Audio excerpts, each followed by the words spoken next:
Ang lahat ng crisis may winners, may losers. Ang problema minsan big winner, minsan big loser. Sir President, sabi po sa Matthew 7:25, the rain shall fall down, the streams or rivers shall rise up, the wind shall blow and it will beat against the house, but the house will stand because it is built in good foundation. So sa pagbati ko sa ating Senate President, Majority Leader at ating colleagues ngayong hapon na to, I'd like to emphasize the first thing na ang pundasyon ng isang bansa, ng isang bayan, ng isang senado, ng isang pamilya o ang pundasyon ng mga Pilipino ay napakahalaga. Nasusubukan ang ating pundasyon pagka meron pong kalamidad o sakuna. So ang ginamit po sa Biblia ay yung pag-ulan, pagbaha, paghangin.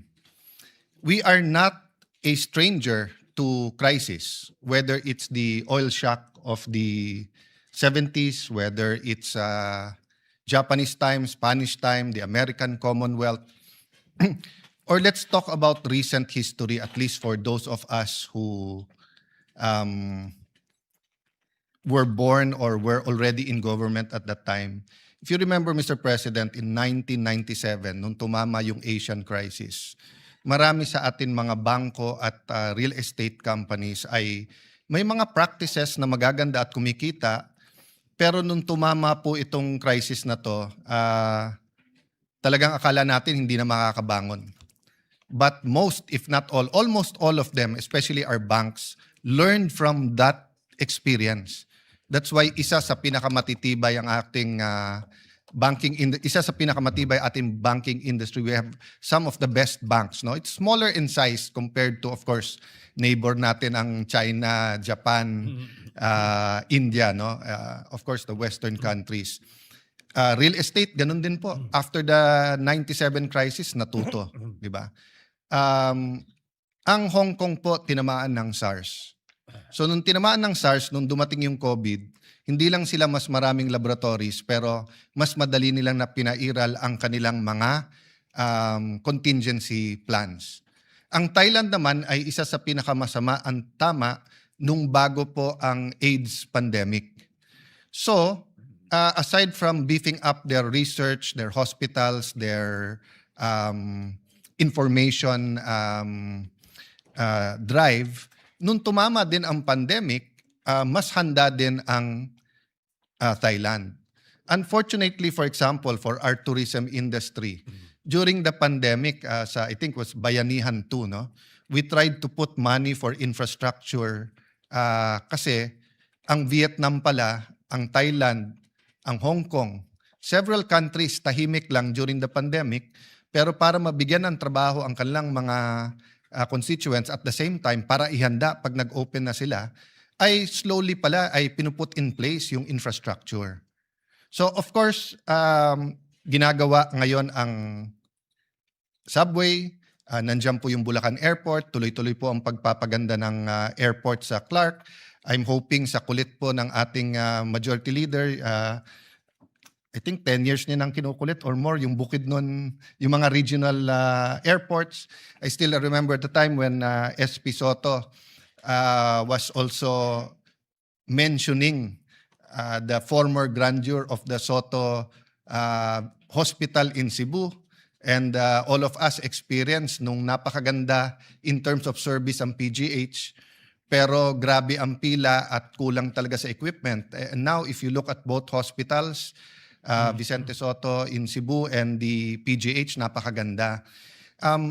Part of the reason of this is because pag crisis, we learn to work together. So yes, there are so many things that drive us apart. Ang politics ngayon napakainit. Pero kailangan natin, if there are two words that I want to leave or two concepts today after this sponsorship is one, consensus. Pag sobrang bigat ng problema or maaring sobrang bigat na harapin. So let me put that in focus. Kung matapos kagad in the next few days ang problema ng gera ng Iran, US, Israel at pilit na apektado yung buong region at buong mundo dahil we are now a global village and we now see na intricate masyado yung connection ng mga ekonomiya natin. No? So yung relationship, for example, ng fertilizer sa natural gas, di ba? So yung presyo ng fertilizer tumataas din. Japan has nuclear power but still they import 90%, di ba, of their energy needs or yung sa oil. No, I don't think I'm precise with that statistic, but just to give us an idea that sabi kasi dati pagka sinipon ang Amerika, nagkakasakit yung buong mundo, di ba? So nakita natin ngayon, di ba? Pagka inubo ang Middle East, nagkakahika ang buong mundo, no? And if it ends soon, then I think except for the loss of lives na hindi naman natin maibabalik, di ba? In terms of yung economic, everyone can put the pieces back together, di ba?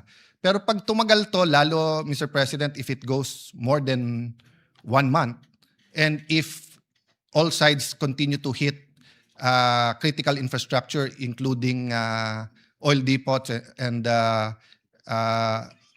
refineries, also kung hindi mabubuksan yung mga rota kung saan po pwedeng ma-deliver by ship yung mga oil, magsaspiral po ang maraming mga ekonomiya.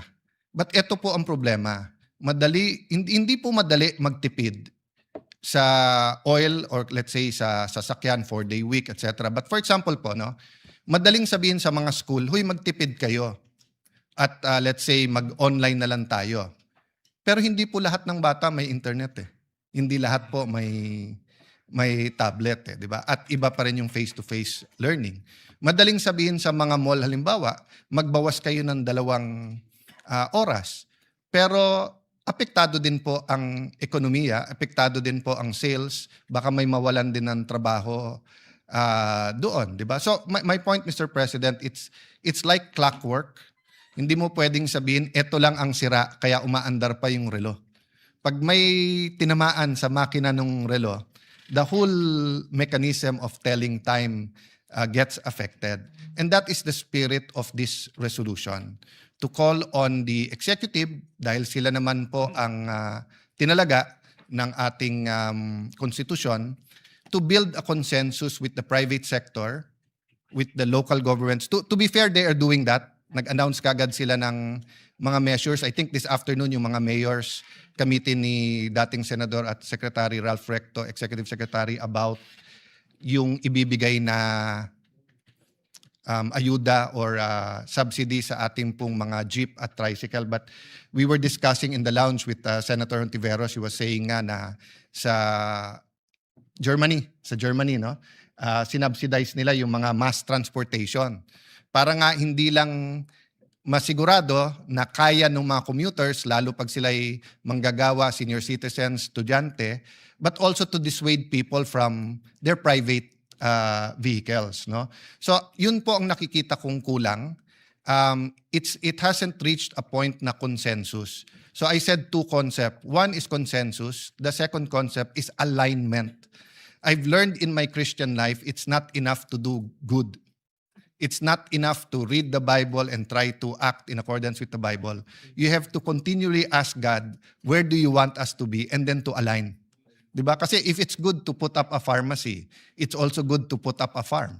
Pero sinasabi ng Diyos, wala nang pagkain, hindi nyo ma-import, put up a farm. You have to align. So napakaraming magagandang panukala ngayon. But is it aligned with the national government, the local government, and the private sector? So yes, Mr. President, sa resolution na to, 15 days lang po nilagay natin. It's because in 15 days, we would know if the crisis is getting bigger or kung wala na.